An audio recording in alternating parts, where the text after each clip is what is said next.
1절 말씀입니다. 함께 묵상할 주제는 하나님의 영광의 복음, 하나님의 영광의 복음. 우리 바울 서신 중에서 우리 목회 서신을 읽어가고 있습니다. 사도 바울은 마게도냐로 떠나기 전에 에베소 교회를 위해서 믿음의 아들 디모데를 그곳에 머물게 합니다. 그 까닭은 에베소 교회를 하나님의 말씀에 근거해서 바르게 세우고자 하는 목적을 갖게 된 겁니다. 또 디도서는 믿음의 아들 디도를 그레데 섬에 머물게 합니다. 그 지역의 교회를 바르게 세우고자 하는, 예나 지금이나 교회가 바로 세워져야만 세상이 어지럽질 않습니다. 세상이 어지럽다 이렇게 우리가 생각될 때 과연 교회는 바르게 세워졌는가? 좀 더 구체적으로 나는 하나님을 믿는 하나님의 백성으로 올바른 신앙의 삶을 살아가고 있는가? 우리 자신들을 돌아보아야 하겠습니다. 오늘 묵상의 주제가 있는 11절 말씀을 함께 읽겠습니다. 이 교훈은 내게 맡기신 바 복되신 하나님의 영광의 복음을 쫓음이니라. 믿음의 아들 디모데는 바울로부터 에베소 교회에 머물게 했을 때 그 권면했던 그 말씀, 이 교훈은 내게 맡기신 바 복되신 하나님의 영광의 복음을 쫓음이다. 현대인의 성경에서는 이렇게 번역합니다. 이 건전한 교훈은 복되신 하나님의 영광스러운 기쁜 소식에 근거한 것이며 나는 이것을 전하는 일을 맡은 사람입니다.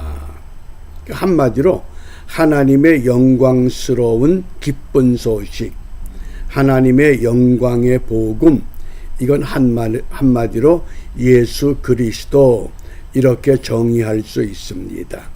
오직 예수만을 전하고 예수만을 가르치고 예수의 삶을 고백하는 것, 그것이 믿음의 아들 디모데뿐만 아니라 이 시대를 살아가는 모든 성도들의 신앙의 목적이 되어야 합니다.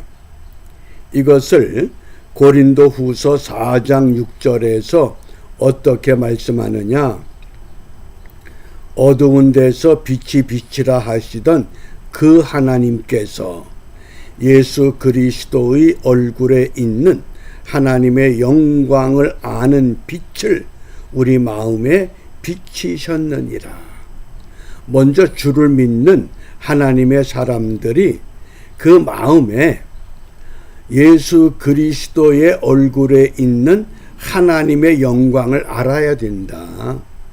그러니까 예수님을 바로 알고 예수님을 바로 믿고 예수님의 삶을 바르게 실천하게 되면 그 빛이 우리 안에 비추어졌던 것처럼 나를 통해서 어두운 세상에 예수님의 빛을 드러낼 수 있는 은총의 삶을 바르게 경주하게 될 것을 알려주고 있습니다. 이 말씀을 현대인의 성경에서 이렇게 설명합니다.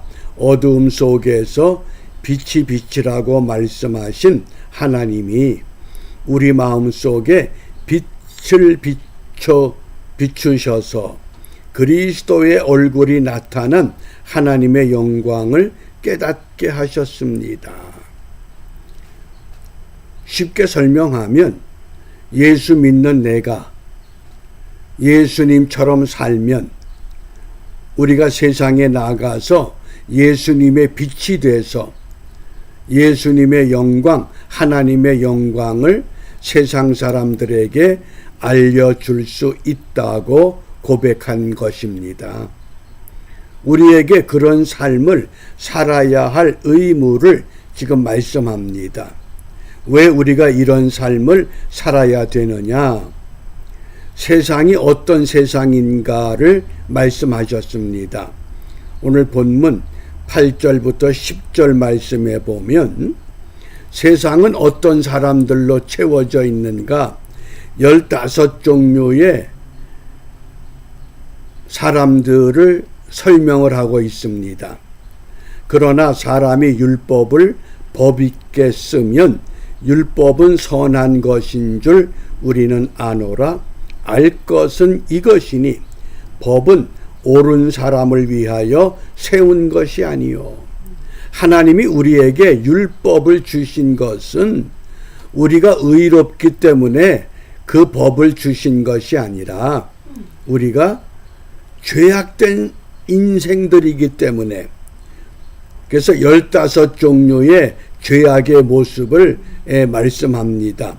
오직 불법한 자, 복종치 아니하는 자, 경건치 아니한 자, 죄인, 거룩하지 아니한 자, 망령된 자, 아비를 치는 자, 어미를 치는 자, 살인하는 자, 음행하는 자, 남색하는 자, 사람을 탈취하는 자, 거짓말하는 자, 거짓 맹세하는 자, 그리고 바른 교훈을 거스리는 자.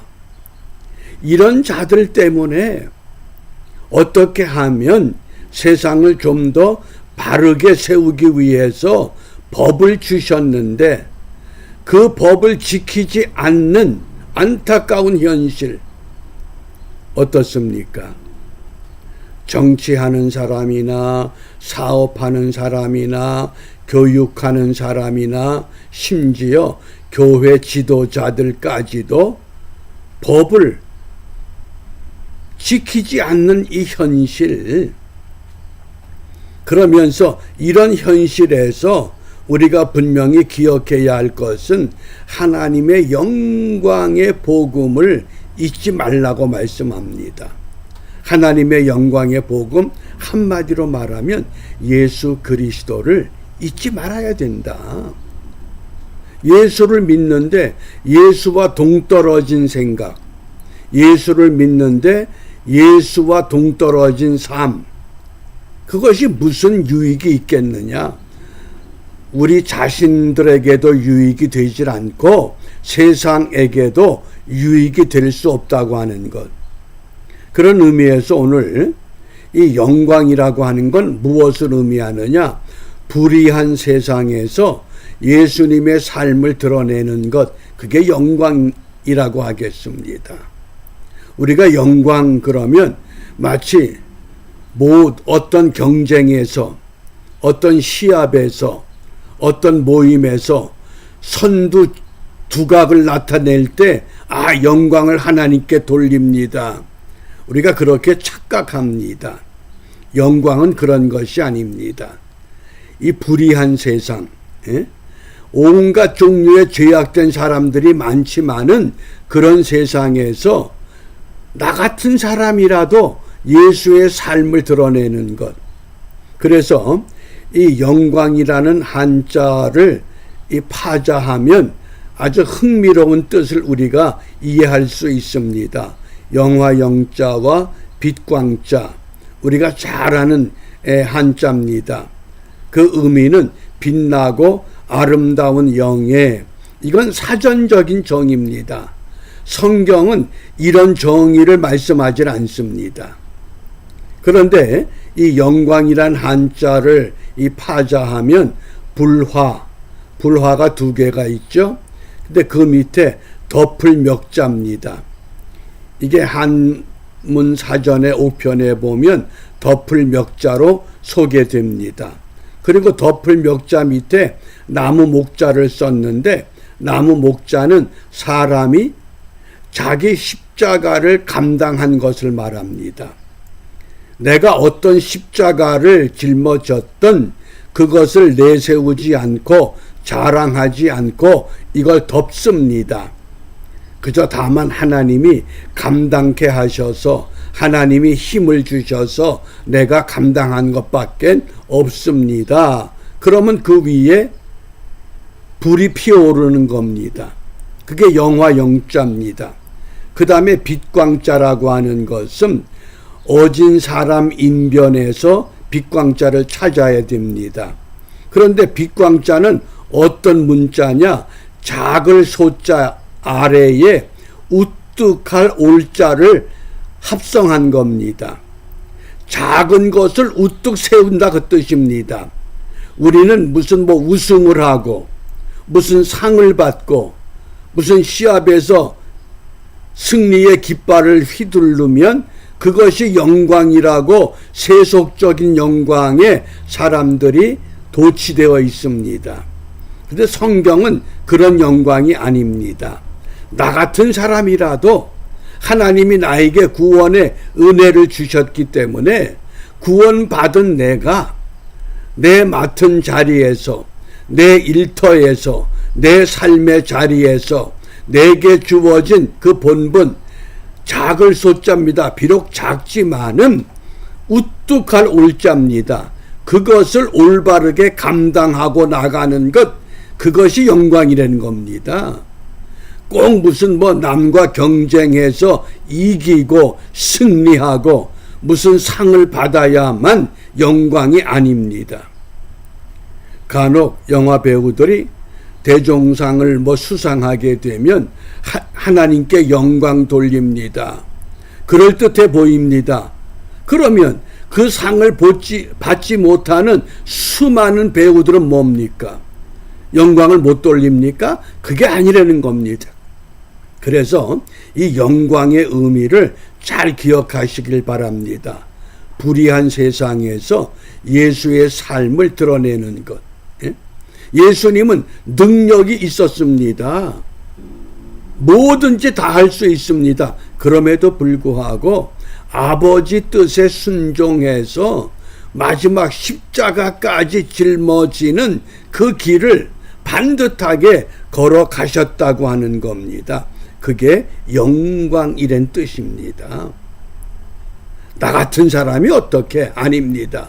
가장 작은 것을 바르게 세우는 것, 그게 영광의 시작입니다. 어느 누구나 다 그 일에 참여할 수 있습니다. 그러므로 우리가 무엇을 기도해야 되느냐? 요한복음 12장 24절입니다. 미랄의 법칙, 내가 진실로 진실로 너희에게 이르노니 한 알의 밀이 땅에 떨어져 죽지 아니하면, 가장 작은 것이 바르게 쓰여지기만 하면 죽지 않으면 한 알 그대로 있고 죽으면 많은 열매를 맺는다. 예? 그래서 오늘 우리가 무엇을 기도하느냐? 주의 영광을 위해서 미랄의 삶이 되기를 기도해야 합니다. 누구를 탓하지도 말고 세상을 원망하지도 말고 환경을 원망하지도 말고 원인은 나한테 있습니다. 내가 정말 예수를 바르게 믿는가?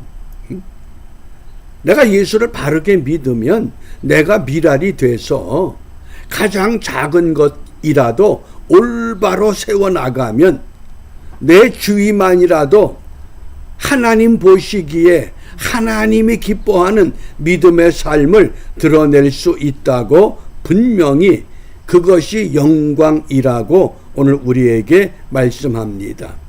오늘도 우리에게 이런 은혜를 회복하고 이런 은혜의 삶을 이루어 가라고 또한 날을 우리에게 허락하셨습니다. 각자에게 맡겨진 신앙의 본분 우리가 바르게 감당하고 경주하면서 나를 통해서도 하나님의 영광이 드러나게 되는 은총의 삶을 바르게 경주하는 은혜의 하루가 되시기를 바랍니다. 기도하겠습니다. 은혜로우신 아버지 하나님, 하나님의 은혜로 구원의 선물을 받게 하셨고 어떤 환경 가운데서도 하나님이 우리를 버리지 아니하고 긍휼의 은혜 가운데 평강의 삶을 약속하셨습니다. 이런 약속 까닭에 날마다 청결한 마음과 선한 양심과 거짓이 없는 믿음으로 우리의 삶을 결단케 하셨고 이 아침에는 영광스러운 복음을 위해서 주님을 위해서 내 맡은 자리에서 나 같은 사람일지라도 하나님의 도구로 쓰임 받을 수 있다고 하는 분명한 소명과 사명을 갖고 믿음의 자리 바르게 견고하게 지켜가는 우리 모두 되게 하시고 이러한 작은 것들이 모여져서 큰 힘을 이 땅에 발휘하여 세상을 바르게 세워나가는 일에 헌신하는 우리 모두가 되도록 인도하여 주시옵소서. 예수님 이름으로 기도합니다. 아멘.